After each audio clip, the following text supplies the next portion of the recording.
How to fix your keyboard not working on Windows 11. What's up everyone? In this tutorial I'm going to be showing you guys how you can fix if your Windows 11 keyboard is not working.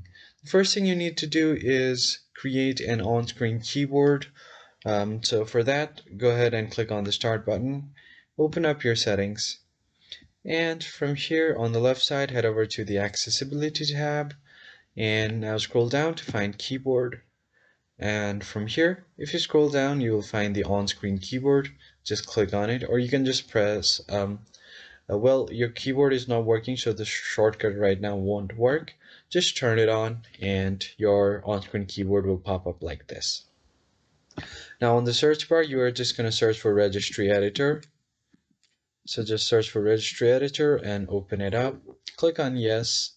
And once you open it up, what you need to do is go ahead and click on the H key local machine first.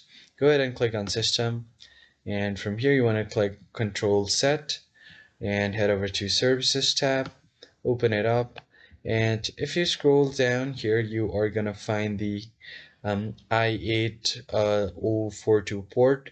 Double click on it, and from here on the Start tab, double click on it again, and here on the value data set you are going to set this as 1, and once you set it as 1, click on OK and you're good to go. Once you do that, just restart your PC once and your keyboard should start working. That's pretty much it. I hope you found it helpful. I'll catch you on the next one.